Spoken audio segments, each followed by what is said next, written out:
नमस्कार श्रोताओं, मैं पापिया भट्टाचार्य संपादकीय सलाहकार सदीनामा लेकर हाजिर हो गई हूँ। 17 जुलाई 2021 का संपादकीय शीर्षक है प्रवासी मजदूर के राष्ट्रीय आंकड़े।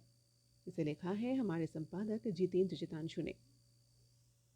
दोस्तों, कोरोना वायरस संक्रमण के मद्देनज़र देश के कई राज्यों में लॉकडाउन लागू हुआ है और इस लॉकडाउन के चलते जिन्होंने सबसे ज़्यादा मुसीबतें झेली हैं वो थे प्रवासी मजदूर।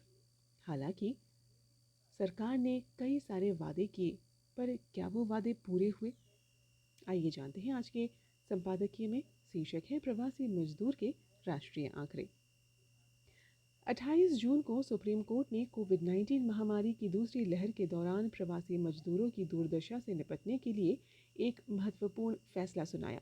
लाखों प्रवासी श्रमिकों को कल्याणकारी उपायों तक महत्वपूर्ण पहुंच से वंचित कराने वाली वन नेशन वन कार्ड योजना के कार्यान्वयन में देरी का संज्ञान लेते हुए एससी ने इसे असंगठित श्रमिकों के लिए एक राष्ट्रीय डेटाबेस बनाने के लिए सरकार की उदासीनता और अभावग्रस्त रवैया कहा।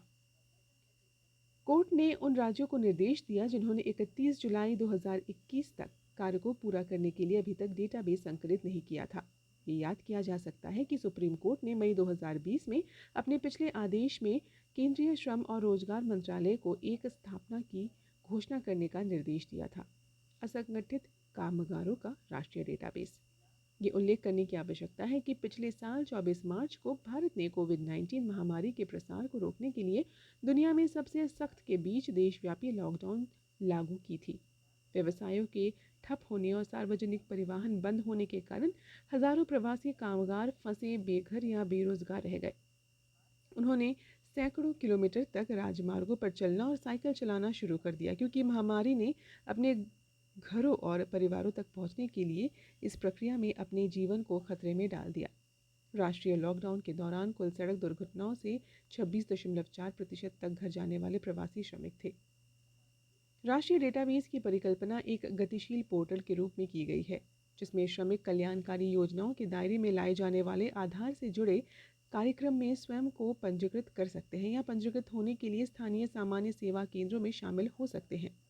श्रम ब्यूरो ने दिसंबर 2020 में ये भी घोषणा की थी कि वो प्रवासी श्रमिकों के अखिल भारतीय सर्वेक्षण सहित 5 अखिल भारतीय सर्वेक्षण करेगा, जिसके अक्टूबर 2021 तक पूरा होने का अनुमान है। जनगणना और राष्ट्रीय नमूना सेवा डेटा को एक दशक से अधिक पुराना है। कम कुशल अनौपचारिक प्रवासी श्रमिकों की वर्तमान स्थिति को नहीं दर्शाता है, जिन्हें महत्वपूर्ण सामाजिक सुरक्षा उपायों से बाहर रखा गया है। 2018 में एसीसी के निर्देशों और 31 जुलाई 2021 तक असंगठित श्रम पोर्टल के राष्ट्रीय डेटाबेस को पूरा करने के लिए इसके हालिया निर्देशों का पालन करना प्रभावी नीतियों और समावेशी कल्याण उपायों को स्थापित करने के लिए महत्वपूर्ण है। आमीन। ये था दोस्तों 17 जुलाई 2021 का संपादकीय। शीर्षक था प्रवासी मजदूर के राष्ट्रीय आंकड़े। इसे लिखा था हमारे संपादक जितेंद्र जितांशु ने। कल एक और नए संपादकीय के साथ हम वापस लौटेंगे। तब तक के लिए नमस्कार।